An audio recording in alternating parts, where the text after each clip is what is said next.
नमस्कार और फिर से आप सबका स्वागत है हमारे YouTube चैनल में। और आप लास्ट टाइम मैंने जो निफ्टी के बारे में बताया था, देखिए ऑलमोस्ट सभी लेवल रिस्पेक्ट हो रहे हैं। और ये जो सप्लाई जोन बना था, जिसका मुझे डर था कि एक बार को प्राइस को रोकेगा, वो भी अब ब्रेक हो चुका है और निफ्टी ने फिर से लाइफ टाइम हाई बना दिया है।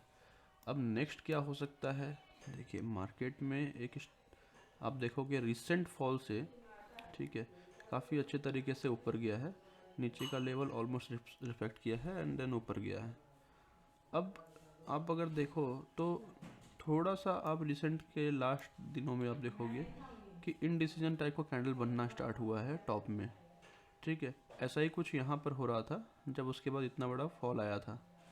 तो ऐसा कोई ज़रूरी नहीं है कि फॉल आए, इनडिसीजन कैंडल के बाद इस तरह का मूवमेंट ऊपर भी आता है। जैसे यहाँ पर 3-4 दिन कंसोलिडेट किया एंड एक ब्रेकआउट आ गया, ठीक है। उसी तरह यहाँ पर भी देखिए 2 दिन बन चुका है और उसके बाद हो सकता है मे भी नीचे आए या फिर ऊपर जाए। तो हम लोगों को करंट लेवल पे थोड़ा सा कॉशियस रहने का ज़रूरत है। मतलब यहाँ पर आपको, अगर आपने ट्रेड लिया हुआ है तो स्टॉप लॉस लेकर के चलिए, ठीक है। और क्योंकि मार्केट कंटिन्यूस एक सिंगल डायरेक्शन में चल रहा है, तो अब कहीं ना कहीं प्रॉफिट बुकिंग आने का चांसेस भी है। तो काफ़ी ओवर बॉट लगता है मुझे मार्केट। और सेल तो नहीं करना है फ़िलहाल इस लेवल पे सेल करने का बिल्कुल भी कोई भी उम्मीद कोई भी मतलब सेल नहीं करना है। अच्छा लेवल नहीं है सेल करने के लिए। सेल करने के लिए कंफर्मेशन आना चाहिए। अभी कोई वीकनेस नहीं है मार्केट के अंदर, लेकिन ख़रीदने के लिए भी अच्छा जगह नहीं है। मतलब आप अगर फ्रेश खरीदारी यहाँ पे करेंगे तो ये जगह ठीक नहीं है, मतलब काफ़ी ऊपर है। अगर इनकेस ये मार्केट थोड़ा सा मुझे नीचे मिलता तो कंफर्टेबल हो जाते हैं। सपोज़ यहाँ से अगर इस लेवल में, क्योंकि एक छोटा सा डिमांड जोन है, अच्छा एरिया है, तो भी थोड़ा बहुत ले सकते हैं। अगर इस एरिया को ब्रेक करता है और थोड़ा नीचे आता है तो जो ये एरिया है, ठीक है। और उसके बाद जो काफ़ी नीचे का एरिया है, मतलब वो सब तो बहुत नीचे है, उतना नीचे का भी बात नहीं करेंगे फ़िलहाल। अगर थोड़ा सा एक रिट्रेसमेंट आए और लगभग 21,350 300 के आसपास अगर मिलता है, तो मतलब अभी से भी 400 पॉइंट नीचे है, तो अच्छा लेवल है। कहीं ना कहीं थोड़ा सा एक कंफर्टेबल फील होगा बाय करने के लिए। लेकिन इस लेवल पे बाय करने के लिए थोड़ा कंफर्टेबल नहीं है। हाँ, इस लेवल पे बाय करने का मतलब ये है कि अगर थोड़ा कुछ दिन कंसोलिडेट करें और उसके बाद ब्रेकआउट दे, जैसे यहाँ पर हुआ, तो एक बार फिर से दोबारा से बाय किया सकता है। मतलब ये एरिया जो है एक बेस बन जाएगा, तो कभी भी यहाँ से निकलेगा तो हम इसको स्टॉप लॉस मान के ऊपर के लिए ट्रेड कर पाएंगे, ठीक है। लेकिन अभी करंट सिचुएशन में कुछ नहीं कर सकते, बस वेच एंड वॉच है। और जो भी लोग ऑलरेडी ट्रेड लिए हुए हैं निफ्टी वगैरह में, तो उनके लिए बस एक ही राय है कि अगर आप एक चीज़ का ध्यान दोगे तो क्या हो रहा है पूरे इस चार्ट में, कि जो ये कैंडल है और ये कैंडल है, दोनों का मूवमेंट अगर आप देखोगे लगभग एक ही कैंडल के अंदर में दूसरा कैंडल बना हुआ है। और ऐसा जब भी होता है एक बड़ा मूवमेंट आता है मार्केट के अंदर, ठीक है। जैसे आप देखिए ऑलमोस्ट सेम ये जो कैंडल है उसके अंदर में ही ये कैंडल बना हुआ है, ठीक है।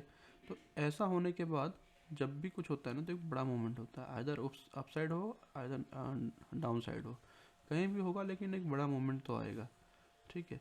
तो ऐसा लाइव एग्जांपल मैं आपको दिखाऊं कहाँ हुआ था, तो मैं एक्चुअली जैसे यहाँ पर देखिए ये बॉटम लेवल में था, तो यहाँ पर इस तरह का एक सेम कैंडल बना हुआ था, लेकिन इसका रेड कैंडल के बाद ग्रीन कैंडल बना हुआ है। यहाँ थोड़ा अपोजिट कंडीशन है, ठीक है। तो यहाँ के बाद कितना बड़ा सा रैली आया था। तो अब मैं ये नहीं कह रहा हूँ कि रैली आ जाएगा, देखिए कुछ भी हो सकता है, ऊपर लेवल में है और यहाँ पर किस तरफ ब्रेकआउट देगा उसके हिसाब से फिर ट्रेड का हम लोग सोचेंगे। मुझे तो काफ़ी ओवरबॉट लगता है, तो हो सकता है डाउन साइड ही है, ठीक है। तो मैं सेल तो नहीं करूँगा, हाँ, लेकिन नीचे लेवल पे मैं बाय करने का कोशिश ज़रूर करूँगा। अगर मेरे लेवल पे आता है, सपोज़ 21,435 450 के आसपास आता है, उस समय से मैं मूड बनाना स्टार्ट करूँगा बाय करने के लिए। और मोस्ट प्रोबेबली मैं स्टॉक में घुसूँगा। मैं निफ्टी बैंक निफ्टी में तो ट्रेड नहीं करता हूँ, क्योंकि ये बहुत ज़्यादा रिस्की है, ठीक है। बहुत कम ही ट्रेड करता हूँ, लेकिन यहाँ से आप बाइंग करने का सोच सकते हैं एंड देन ये लेवल है पूरा बाय करने के लिए। इसी तरह हम लोग बैंक निफ्टी में देख लेते हैं, बैंक निफ्टी में क्या करना है। Bank Nifty, just minute, okay. Bank Nifty recently मैंने एक चीज़ देखा था कि एक रेंज में था एंड देन ब्रेकआउट हुआ, उसके बाद ऊपर गया। अभी बैंक निफ्टी निफ्टी से थोड़ा ज़्यादा कमज़ोर था लास्ट दिन, तो आप देख रहे हैं बैंक निफ्टी टॉप बनाया, देन उसके बाद कंटिन्यूस नीचे आ रहा था एंड कहीं ना कहीं इस लेवल से हल्की रिकवरी आई। अब सपोर्ट एरिया तो यही है जहाँ से ब्रेकआउट आया था, तो मैं तो इसी लेवल का वेट करूँगा। एक बार इस लेवल पे आने के बाद बाई का उम्मीद बनता है। अगर इस एरिया को ब्रेक किया तो पता नहीं कहाँ जाएगा बैंक निफ्टी, हो सकता है काफ़ी नीचे आ जाए। तो फिलहाल के लिए ये सपोर्ट एरिया है, और अगर वापस से स्विंग हाई को तोड़ता है तो ऊपर भी काफ़ी ज़्यादा जाने का उम्मीद है। हो सकता है 50,000 तक तो बहुत इजीली चला जाए। ठीक है, तो बैंक निफ्टी में भी ज़्यादा कुछ है नहीं सोचने के लिए, बस इतना ही है। बैंक निफ्टी कमज़ोर है, हो सकता है निफ्टी को भी नीचे लेके जाएगा। और लास्ट में एक बार बाइंग आया था बैंक निफ्टी के अंदर, तो आप थोड़ा सा यहाँ पर रुकिएगा। अगर ये जो क्लोजिंग है उसके नीचे कहीं जाता है, 50 मिनट का एक बार जोन देख लीजिए, किसी जोन को अगर ब्रेक करता है तो आप उसमें एंट्री ले सकते हैं सेल साइड में। मैं बैंक निफ्टी में ट्रेड बहुत कम करता हूँ, इसलिए मैं किसी को भी रिकमेंड नहीं करता हूँ कि बैंक निफ्टी के एक्सपायरी वाले कॉल में, वीकली एक्सपायरी वाले कॉल में आप लोग ट्रेड करिए, क्योंकि बहुत ज़्यादा रिस्की है ये। ओके, तो आप देखेंगे मैंने ये एक रेंज, सॉरी, हाँ, तो आप देखेंगे कहीं एक ये लेवल है, एक ये लेवल, दोनों लेवल के बीच से होकर के चला है मार्केट। और वापस से अगर इस स्विंग को तोड़ता है, मतलब ये जो लो है यानी कि 48,100 के आसपास, और देन ये लेवल है एक, ठीक है, तो कहीं ना कहीं एक सिग्नल आ जाएगा कि आपको सेल करने के लिए ओके है, अच्छा लेवल है, और यहाँ से मार्केट किसी अच्छे डिमांड जोन पे, अच्छे एरिया में जा सकता है, जो कि ये एरिया है, मतलब 47,500 तक। ठीक है, तो सेल करने का राय तो बिल्कुल नहीं है, हाँ, लेकिन अच्छे डिमांड जोन पे आता है, नीचे आता है तो बाय ज़रूर कर सकते हैं। सेल करने का मतलब, अगर मार्केट नीचे जाता है तो अगर आपका कोई स्टॉक है सपोज